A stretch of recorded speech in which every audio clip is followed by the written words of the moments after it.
Principles of management, unit 2 है।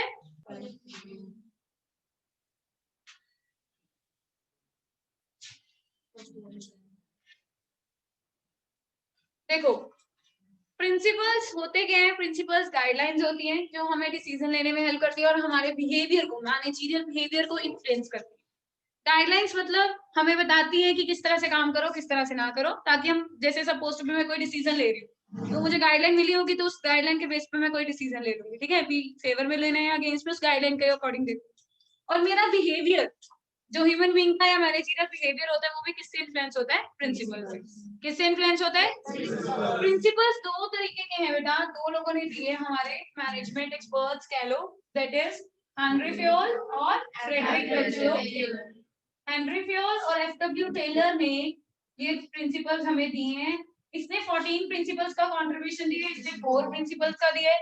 इसने journal management के ऊपर फोकस किया है और इसने साइंटिफिक मैनेजमेंट के ऊपर फोकस किया। इसने पर्सनल एक्सपीरियंस के बेसिस पे प्रिंसिपल्स दिए, इसने साइंस एक्सपेरिमेंट्स के ऊपर बेस्ड सारे प्रिंसिपल्स निकाले। मतलब ये लॉजिकली चलता है कि जो लॉजिक है हर चीज के पीछे कुछ ना कुछ, ब्लाइंड फेथ में नहीं चलता, जो लॉजिक है उसके ऊपर चलता है, साफ वही डिसीजन लेता है, वही प्रिंसिपल बनाता है जिसके पीछे कुछ ना कुछ लॉजिक हो। और इसका जो है पर्सनल एक्सपीरियंसेस जो बार बार इसके साथ हो रहा है उसके बेसिस पे इसने प्रिंसिपल्स बना दिए। तो अभी हम इसके कर रहे हैं हेनरी फ्योल के, जो जर्नल मैनेजमेंट का एक्सपर्ट है, ठीक है, उसके टोटल कितने प्रिंसिपल्स हैं? 14 प्रिंसिपल्स को हमने क्लासिफाई कर रखा है, हमने कोड बना रखा है, क्या है? AU सुनेंगे सभी। हाँ जो हेनरी होता है वो टॉप लेवल पे वो करता है ना, उसके टॉप लेवल को फोकस करता बेटा। हेनरी के वर्कर्स को और एफडब्ल्यू टेलर टॉप लेवल क्या गिरा? सॉरी ये इसलिए सिर्फ अब ठीक है। चलो 14 प्रिंसिपल्स इसने हमने क्लासिफाई किए हैं और कोड बनाया हुआ है AU सक्सेस, ठीक है, इस तरह से सक्सेस की स्पेलिंग रॉन्ग करनी है, ओके, ठीक है, कोड को लर्न करने के लिए। ए प्रिंसिपल जो है उसको हम बोलते हैं अथॉरिटी एंड रिस्पांसिबिलिटी, आगे समझ, ठीक है। यू को बोलते हैं यूनिटी ऑफ कमांड। डी से division of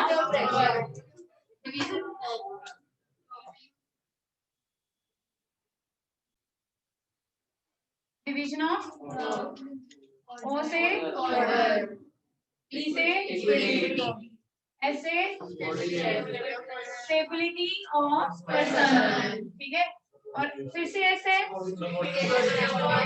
subordination of individual to, ठीक है, मैं सबऑर्डिनेशन लिख रही हूँ सिर्फ लर्न करने के लिए। यूनिटी ऑफ डायरेक्शन यू से, राइट, और सी से सेंट्रलाइजेशन एंड डिसेंट्रलाइजेशन, ई से ठीक है, फिर से स्केलर चेंज, आ से रेम्यूनरेशन, आई से इनिशिएटिव, डी से डिसिप्लिन, ठीक है। अब ये हो गए टोटल 14 प्रिंसिपल, ठीक है, इसी कोड से लर्न करोगे तो इजीली लर्न भी हो जाएंगे, ज्यादा कुछ टफ नहीं लगेगा, ठीक है, समझ गए सभी। इसके बाद इन प्रिंसिपल्स को एक्सप्लेन करना है, मेनली इनको स्पेशली पॉइंट्स बनाने हैं कि पहला पॉइंट क्या बनेगा, सेकंड क्या बनेगा, पॉइंट्स के बेसिस पे इसको लर्न करना। तो मैं स्टार्ट करवा रही हूँ फर्स्ट प्रिंसिपल से, अथॉरिटी एंड रिस्पांसिबिलिटी, जो कि बहुत आसान है। पहला साफ साफ ये लिखना है कि प्रिंसिपल किसने प्रोपाउंड किए? Henry Fayol. This principle is propounded by Henry Fayol. फिर उसके बाद आप अथॉरिटी और रिस्पांसिबिलिटी के मीनिंग को एक्सप्लेन करेंगे, जिसमें सबसे पहले आपको अथॉरिटी का मीनिंग बताना है, फिर रिस्पांसिबिलिटी का। अथॉरिटी का मतलब होता है बेटा पावर टू टेक डिसीजन, जो भी सबऑर्डिनेट्स को पावर मिलती है डिसीजंस लेने की, उसको क्या बोलते हैं? अथॉरिटी। रिस्पांसिबिलिटी बोलते हैं ऑब्लिगेशन। ऑब्लिगेशन का मतलब क्या होता है? हमारे ऊपर जब कोई काम करने की कंपल्शन लग जाती है कि हमारी ड्यूटी बन जाती है कि हमें ये काम करना ही करना है, तो उसको हम क्या बोल देते हैं? क्या बोल देते हैं? तो अथॉरिटी पावर है, रिस्पांसिबिलिटी हमारी ऑब्लिगेशन है। प्रिंसिपल कहते हैं कि दोनों के बीच में क्या होना चाहिए? There should be balance between authority and responsibility. क्यों बैलेंस होना चाहिए? ना तो अथॉरिटी ज्यादा होनी चाहिए, ना रिस्पॉन्सिबिलिटी ज्यादा होनी चाहिए, ना अथॉरिटी कम ना रिस्पॉन्सिबिलिटी कम, दोनों इक्वल होनी चाहिए। क्यों? रीजन क्या है कि अगर अथॉरिटी ज्यादा होगी रिस्पॉन्सिबिलिटी से तो अथॉरिटी का क्या हो जाएगा? मिसयूज हो जाएगा। क्या हो जाएगा? मिसयूज से यहाँ पे क्या मतलब है कि अगर मैं किसी को एक्सेस में पावर दे दूंगी तो पावर का गलत यूज करेगा। सिंपल ये मीनिंग है। अगर आप अथॉरिटी कम देते हो, जैसे अगर सपोज टू बी मैंने किसी पर्सन को अथॉरिटी पावर कम दी और काम ज्यादा दे रहे तो वो काम पूरा नहीं कर पाएगा, work will not be able to complete. तो दोनों सिचुएशन ये कंपनी के लिए, बिजनेस के लिए हार्मफुल है। तो हमें कोई भी बिजनेस करना है तो अथॉरिटी और रिस्पॉन्सिबिलिटी के बीच में क्या रखना है? ठीक है। रिस्पॉन्सिबिलिटी दो तरह की होती है, रिस्पॉन्सिबिलिटी 2 और रिस्पॉन्सिबिलिटी 4। रिस्पॉन्सिबिलिटी 4 होती है काम की तरफ कि आपका काम क्या है। रिस्पॉन्सिबिलिटी 2 होती है आप किसको जवाबदेही हो, किसको आपको आंसर देना पड़ेगा अगर काम ना किया तो। अल्टीमेट रिस्पॉन्सिबिलिटी क्या बोलते हैं उसको? देखो रिस्पॉन्सिबिलिटी कितने तरह की कराई मैंने? 2 टाइप कराई। ठीक है। रिस्पॉन्सिबिलिटी को रिस्पॉन्सिबिलिटी 2 और रिस्पॉन्सिबिलिटी 4। 2 का मतलब अल्टीमेट। अल्टीमेट का मतलब क्या होता है कि आप फाइनली अगर आप काम नहीं करते तो आप जवाब किसको दोगे। ठीक है। और 4 का मतलब होता है कि आप काम कौन सा करना है, आपको क्या काम दिया गया है, उसको क्या बोलते हैं? रिस्पॉन्सिबिलिटी 4। ठीक है। याद रखना अथॉरिटी जो है वो भी फर्दर टाइप्स में कैटेगराइज किया हुआ है, official authority, personal authority. Official authority वो होती है जब आप किसी जगह पे काम कर रहे हो और वहां से आपको मिलती है, राइट। और सिंपल अथॉरिटी, पर्सनल अथॉरिटी जो आपकी खुद की किसी से मिले नहीं है, वो आपके पास स्टार्टिंग से है। इंडिविजुअल अथॉरिटी जैसे राइट ऑफ फ्रीडम, ठीक है, अगर आप चूज कर रहे हो, ये जो सारे राइट्स है ना हमारे, ये सिंपल हमारी पर्सनल अथॉरिटीज है। आगे समझ। तो अथॉरिटी अगर आपको लेंथ बनानी हो कभी भी, authority and responsibility principle 6 mark में एक्सप्लेन करना है, ऐसा कभी हो जाता है तो ये इनके टाइप्स को जितना मर्जी बढ़ा चढ़ा के लिख सकते हो। ठीक है। रिस्पॉन्सिबिलिटी 2 और 4 दोबारा कह रहे हैं, दोबारा सुन लो। रिस्पॉन्सिबिलिटी 4 होती है बेटा काम की तरफ कि आपको क्या काम करना है, उसको बोलते हैं responsibility 4।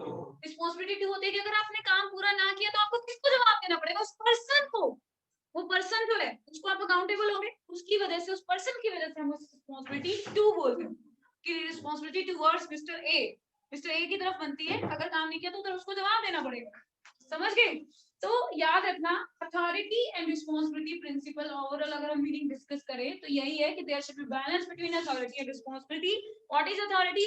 Authority can be considered as a power to take decisions. What is responsibility? Obligation of subordinate to do a certain task. But there should be balance. There are 2 types of situation which can be possible except of balance. First one is when authority is greater than responsibility. When authority is greater than responsibility, there will be misuse of authority. Right? If authority is less than responsibility, work will be ये meaning होगा। फिर उसके बाद जो मैंने types बनाए ये बिल्कुल लास्ट में जब लेंथ नहीं बन रही और आपको बनानी है, मजबूरी है, एक्सप्लेन कर देना। आगे समझ? यस और no? Unity of command. Command कहते हैं बेटा कि एक टाइम पे एक पर्सन एक ही पर्सन से ऑर्डर रिसीव कर सकता है। एक सबऑर्डिनेट एक टाइम पे एक सुपीरियर से ऑर्डर्स रिसीव कर सकता है, उसको क्या बोलते हैं? Unity of command. यूनिटी एक कमांड रिसीव करने का लिए एक ही बंदा होना चाहिए। अगर मुझे 2 लोग ऑर्डर देंगे, मैं इधर से भी ऑर्डर ले रही हूँ उधर से भी ले रही हूँ, 2 तरफ से ऑर्डर आया, मेरे को समझ ही नहीं आएगा किसका काम करना है, मतलब इसका काम पहले करूँ उसका करूँ, इसने कुछ और बात बोली उसने कुछ और बात बोली, किसकी बात सुनूं, कंफ्यूजन होगी। तो हमेशा ऑर्डर देने के लिए एक ही बंदा होता है, उसको कमांड बोलते हैं। क्या बोलते हैं? कमांड। तो यूनिटी ऑफ कमांड यही है बेटा। क्या? There's one subordinate should receive orders from one superior only. अगर वो एक से ज्यादा से लोगों से ऑर्डर रिसीव करेगा तो वहां पे क्या हो जाएगी? Dual subordination. क्या हो जाएगी? Dual subordination. Dual subordination. अब इस ड्यूअल सबऑर्डिनेशन को हमें रोकना है क्योंकि इससे क्या आती है? कंफ्यूजन आती है और काम अच्छे से पूरा नहीं हो पाता। जैसे suppose to be subordinate setting, अगर इनको एक ही बंदा ऑर्डर दे रहा है तो ये तो ठीक है, यूनिटी ऑफ कमांड क्या हो रहा है यहाँ पे? फॉलो हो रहा है। ठीक है। ये 3 सबऑर्डिनेट्स 1 2 3, एक बंदा ऑर्डर दे रहा है, मतलब एक सबऑर्डिनेट हो चाहे 50 हो, ऑर्डर तो एक ही दे रहा है ना, उसका सुपीरियर तो एक ही है। ये सुनो, तुम सभी बैठे हो, पढ़ तो एक ही सब देख रहे हो, बोल तो मैं ही रही हूँ, मेरा ही सुन रहे हो ना, तो यूनिटी ऑफ कमांड है। यहाँ पे अकाउंट्स वाले टीचर भी खड़े हो जाए, दोनों बोलते रहे, खिचड़ी लग जाएगी, है ना, समझ नहीं आएगा ना क्या चल रहा है क्या नहीं। तो यूनिटी ऑफ कमांड यही है कि one subordinate should receive orders from one superior at a time, एक पर्टिकुलर टाइम पे। ठीक है। अब उसके डबल सबऑर्डिनेशन क्या है इसी के अंदर एक्सप्लेन करना है। जैसे कि यहाँ पे 3 सबऑर्डिनेट है, उनके हेड 2 है, ये भी इसको ऑर्डर दे रहे हैं, ये भी दे रहा है, ये इससे भी ऑर्डर रिसीव कर रहा है, इससे भी कर रहा है, इससे भी कर रहा है, इससे भी कर रहा है, तो कंफ्यूजन होगी। जैसे कि सपोज टू बी एक सेल्स मैनेजर, सेल्समैन को मार्केटिंग मैनेजर कहता कि तू डिस्काउंट दे 20%, ठीक है, क्या कहता 20%, और फाइनेंस मैनेजर कहता 5% से ज्यादा ना दे दियो। मार्केटिंग वाले को अपनी मार्केटिंग करनी है, बढ़ाने से ज्यादा कुछ मर्जी, तो वो 20% का बोल रहा है। फाइनेंस वाले को पैसे बचाने, तो वो कहता 5% से ज्यादा ना दे दियो। अब वो दोनों के अंडर आ गया, अब उसको कंफ्यूजन होगी किसकी बात मानू किसकी ना मानू। उसकी मानी तो वो दिक्कत खड़ी करेगा, इसकी मानी तो वो खड़ी करेगा, दोनों ही बॉस है, तो कंफ्यूजन तो होगी।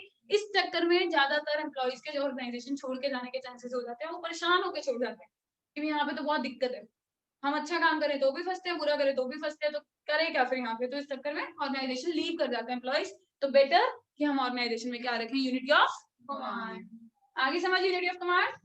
तो यूनिटी ऑफ कमांड की लेंथ तो यही बनती है, पहला पॉइंट बनाते हैं propounded by Henry Fayol. Second point बनाते हैं यही one subordinate should receive orders from one superior only. Third बनाते हैं dual subordination should be avoided. फिर फोर्थ बनाते हैं डुअल सबऑर्डिनेशन का मीनिंग। फिफ्थ बना देते हैं डायग्राम पॉजिटिव कोलेटिंग इफेक्ट्स।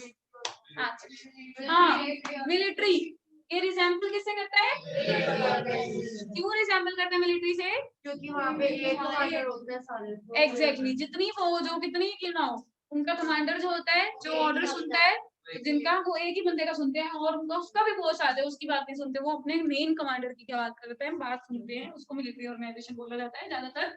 उससे बिल्कुल एकदम एग्जैक्टली रिजेंबल करता है। ठीक है, नेक्स्ट है डिवीजन ऑफ। बहुत आसान है, नाम से क्लियर है, काम को बांटना। अभी रुको, बात की बातें हो, अभी हम लोग सारा चैप्टर गो थ्रू कर रहे हैं, ठीक है। जो एक्स्ट्रा बातें हैं जो जो नोट करते जाओ, जो जो तुम्हें लग रही है, मुझे पता है वैसे मुझे सारी याद है, तो मैं तुम्हें एक लेक्चर एक और लगेगा जिसके अंदर पूरी यूनिट की अच्छी जो एक्स्ट्रा केस स्टडी वाले फैक्ट्स है वो डिस्कस करा दूंगी, और वैसे भी केस स्टडीज में हो जाएगा। ध्यान से सुनना, ठीक है। सभी 2 यूनिट्स कंप्लीट है, शाम को वो ऑरल बैच, बस वही जैसे पहले लगता था ऑरल ही केस स्टडी सुन लेते थे ना, बस वैसे फटाफट आंसर देना शुरू कर दो उसमें। Division of work, division of work क्या होता है, काम को छोटे छोटे पार्ट्स में बांट दो, ठीक है। अब आपको कौन से पार्ट्स में बांटना, बहुत छोटे भी नहीं और बहुत बड़े भी नहीं, मैनेजेबल पार्ट्स में। कौन से, work should be divided into small manageable jobs, ठीक है, छोटे छोटे जॉब्स में बांट दो।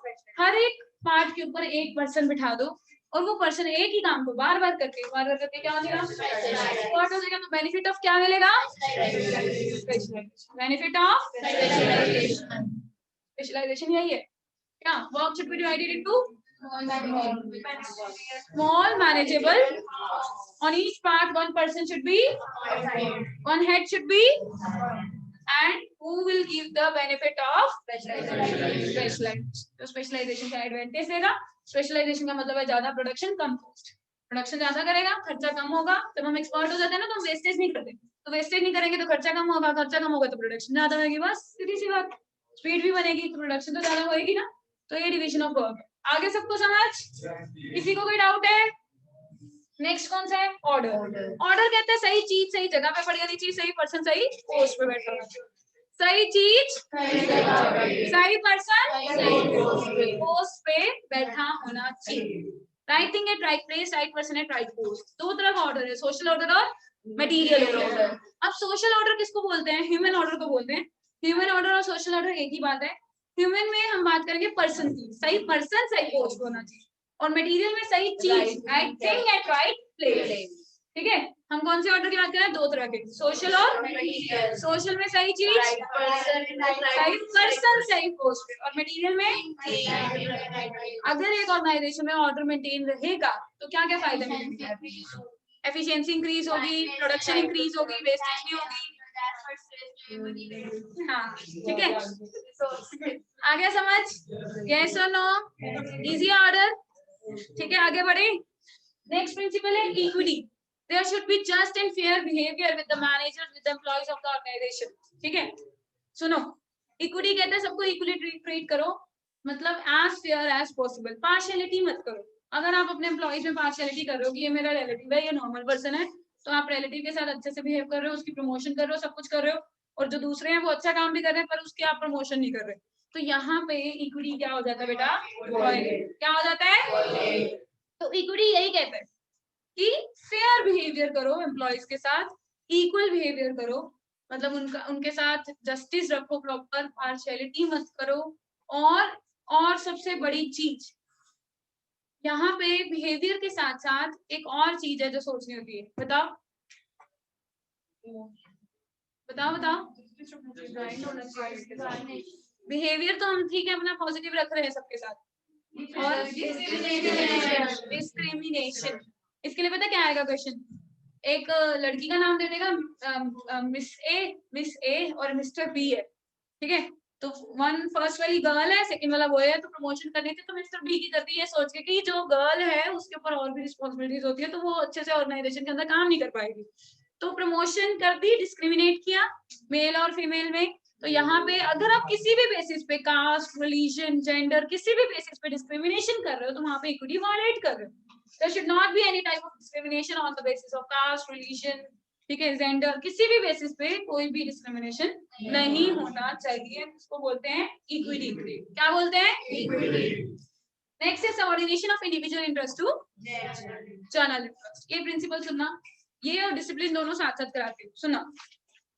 Subordination of individual interest to general interest, ये प्रिंसिपल साफ साफ कहता है कि जब कभी भी आप एक ऑर्गेनाइजेशन के अंदर एम्प्लॉइज क्या कर रहे हैं, आपके ऑर्गेनाइजेशन में वर्क कर रहे हैं, तो सारे एम्प्लॉइज को हमेशा ये सोचना चाहिए कि मेरे को मेरी ऑर्गेनाइजेशन का किसी भी हालत में बस फायदा ही कर, बेनिफिट कर।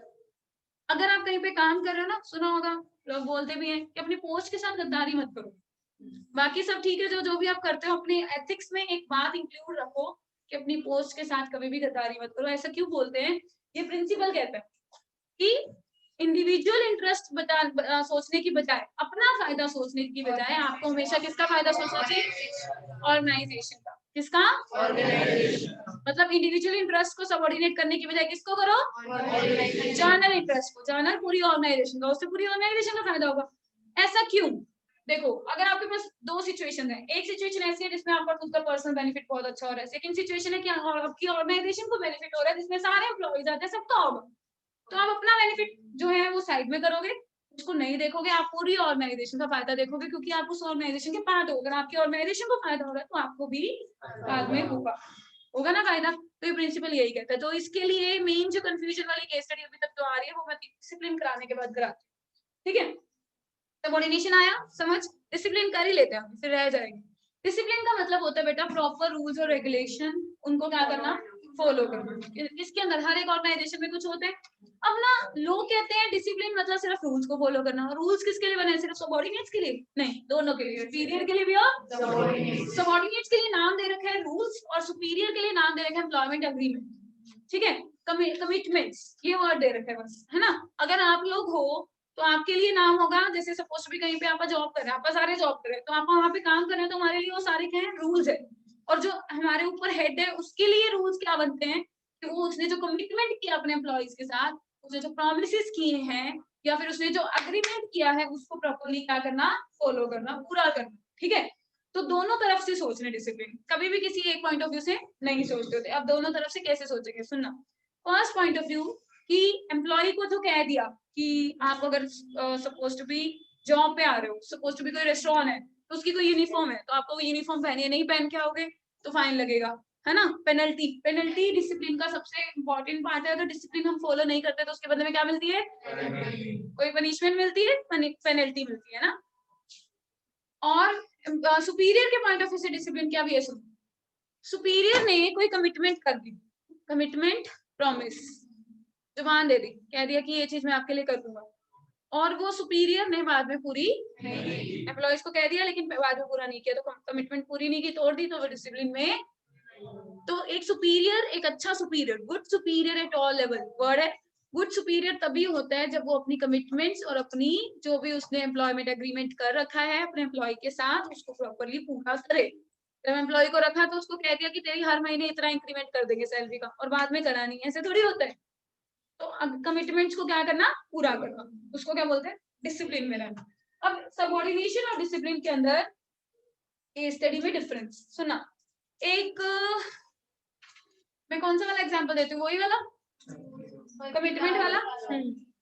चलो सुनो, एक ऑर्गेनाइजेशन लॉस में चल रही थी काफी ज्यादा, और एम्प्लॉइज जो है वो खूब मेहनत कर रहे थे, लेकिन फिर भी ऑर्गेनाइजेशन प्रॉफिट में नहीं आ पा रही थी।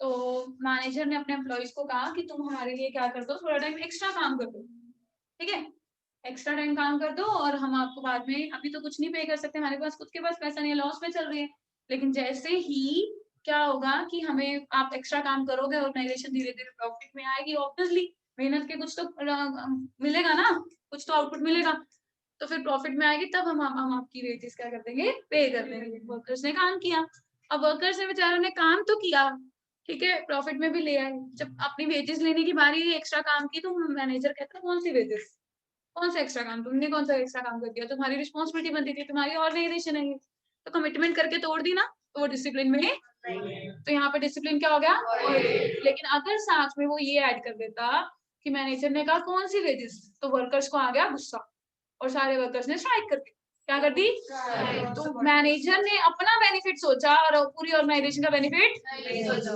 उसने सोचा उनको वेजेस दूंगा तो मेरे को सैलरी कम मिलेगी, अपना बेनिफिट सोचा, पूरी ऑर्गेनाइजेशन का नहीं सोचा, और उससे ऑर्गेनाइजेशन को लॉस हो गया, स्ट्राइक होगी तो लॉस ही होगा, तो यहाँ पे सबऑर्डिनेशन क्या हो गया, क्योंकि सबऑर्डिनेशन कहते हैं कि हमेशा ऑर्गेनाइजेशन का बेनिफिट सोचना, उसको लॉस में नहीं जाने देना, तो उसने जाने दिया, तो वहां पे सबऑर्डिनेशन वायलेट कर दिया मैनेजर ने, लेकिन जब उसने कमिटमेंट तोड़ी, तो सिर्फ इतनी बात करके छोड़ दे, आगे बात ना करे स्ट्राइक की जाए, तो वहां पे कौन सा वायलेट हो जाएगा, कौन सा, आगे सबको समझ, श्योर।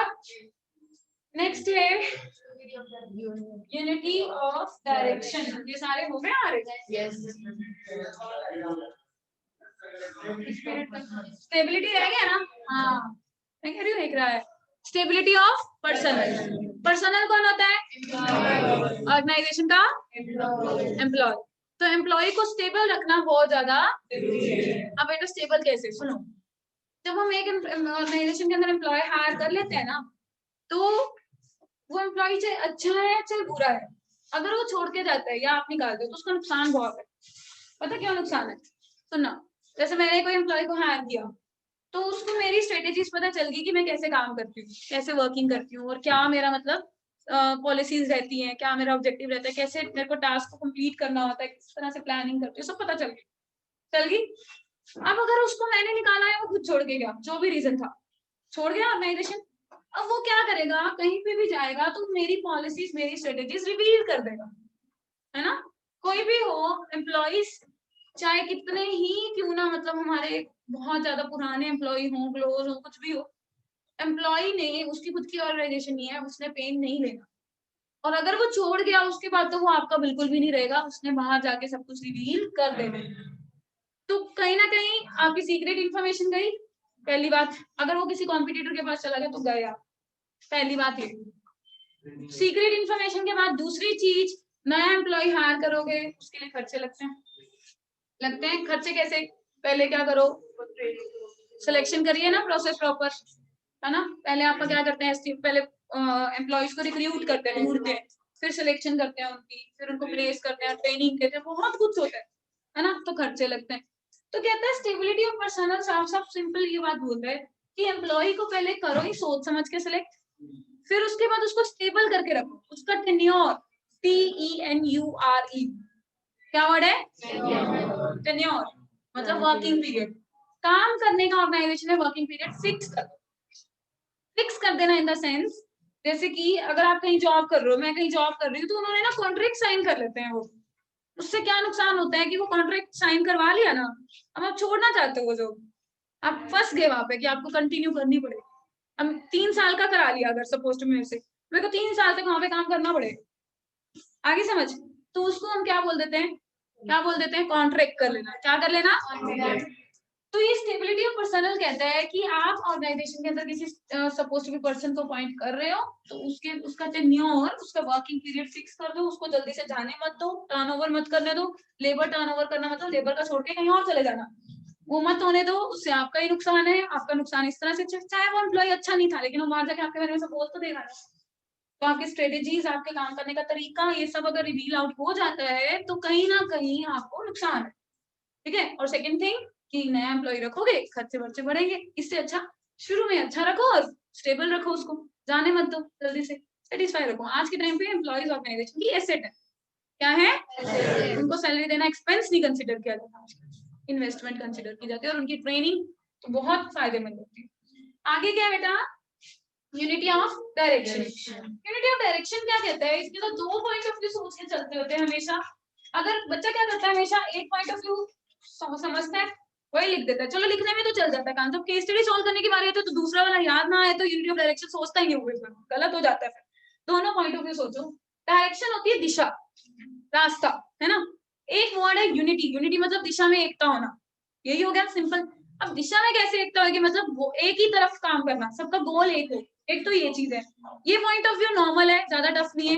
देखो, अगर आपका गोल इस तरफ है, आपके ऑर्गेनाइजेशन के जो भी एम्प्लॉइज हैं, जितने भी एम्प्लॉइज हैं, उन सब की दिशा ये होगी, वो घूम फिर के यही आएंगे काम करने। ये गोल है तो ये एम्प्लॉइज हैं, तो सारे एम्प्लॉइज इधर ही काम कर रहे हैं, तो इसको बोलते हैं यूनिटी ऑफ डायरेक्शन। सबकी डायरेक्शन नीचे की तरफ, ये देखो गोल की तरफ है, और यही जाना है किसी भी तरीके से, ठीक है? कोई लेट पहुंचेगा, कोई जल्दी पहुंचेगा, वो अलग मैटर है, ठीक है? अगर मैं इस तरह से बनाऊं, ये गोल है, ठीक है? ऐसे ये डायरेक्शन इधर है, एक इधर जा रहा है, एक उधर जा रहा है, एक इधर जा रहा है, एक गोल की तरफ। तो एक आधा गोल की तरफ पहुंच भी गया ना तो कोई फायदा नहीं है। एक एम्प्लॉय के गोल अचीव करने से सब कुछ नहीं मिलेगा कि मैं किसी में काम कर रही हूँ और मैं खूब मेहनत कर रही हूँ, मेरे बाकी एम्प्लॉइज ऐश मार रहे हैं, मेरी मेहनत अकेले की टीम वर्क नहीं होगा ना जब तक, तब तक आपकी सक्सेसफुल नहीं होगी। इसलिए कहते हैं कि सारे एम्प्लॉइज एक गोल की तरफ काम करें, उनकी डायरेक्शन कॉमन हो। तो यूनिटी मतलब कॉमन डायरेक्शन, गोल, दिशा, राइट? तो कहीं ना कहीं एक मीनिंग तो ये है, बट सेकंड मीनिंग जो है, फर्स्ट मीनिंग आया समझ, केस स्टडी दोनों पे आ सकती है। दूसरा मीनिंग है कि एक ऑर्गेनाइजेशन में आप जब डिवीजन ऑफ वर्क करते हो ना, तो उसको पार्ट्स में, डिपार्टमेंट्स में, ब्रांचेस में डिवाइड कर देते हो, नहीं कर देते? तो डिवीजन ऑफ वर्क करने के बाद division of work unity of direction apply करो। कैसे? सुनना, जैसे कि एक ऑर्गेनाइजेशन, उसके अंदर आपने उसकी ब्रांचेस बना दी 3, ठीक है? कौन कौन सी? जैसे सपोज टू बी आप अलग अलग तरह के प्रोडक्ट बना रहे हो, तो आपने प्रोडक्ट की ब्रांचेस बना दी। क्या बना दी? सबसे पहले प्रोडक्ट ए, प्रोडक्ट बी और प्रोडक्ट सी। जैसे purchase department, production department, marketing department, selling department बना लेते हो कई बार। इसी तरह से आपने अलग अलग प्रोडक्ट के बेसिस पे बना दी। तो यूनिटी ऑफ डायरेक्शन कहती है कि एक प्रोडक्ट के ऊपर एक ही हेड बिठाओ। क्या बिठाओ? एक प्रोडक्ट के ऊपर मिस्टर राम बैठे, ठीक है? बी के ऊपर मिस्टर श्याम, ऐसे ऐसे करके बिठा रहे हो, एक ही बिठाओ। अब यहाँ पे एक एक के ऊपर बिठा रहे हो एक एक बंदा, तो इससे क्या होगा? एक तो बेटा सबसे अच्छी बात क्या मिलेगी कि अगर ए प्रोडक्ट अच्छा नहीं चल रहा तो आप इस बंदे से जाके क्या मांगोगे? जवाब। क्यों नहीं चल रहा भाई? ठीक है, अकाउंटेबिलिटी उसको क्या बोलते हैं? तो अगर एक ही प्रोडक्ट के ऊपर एक हेड होगा, कंफ्यूजन नहीं होगी। अब तुम कहोगे कि हेड वाली बात तो कमांड में भी कर दी, कमांड में भी करी ना, वहां पे बंदे के ऊपर बंदे की बात हो रही थी क्योंकि एक पर्सन के ऊपर एक ही हेड होना चाहिए। यहाँ पे प्रोडक्ट, एक्टिविटी, फंक्शन, डिपार्टमेंट के ऊपर एक हेड होना चाहिए। डायरेक्शन और कमांड में, कमांड में one person receive orders from one clear, इसमें डायरेक्शन में वन एक्टिविटी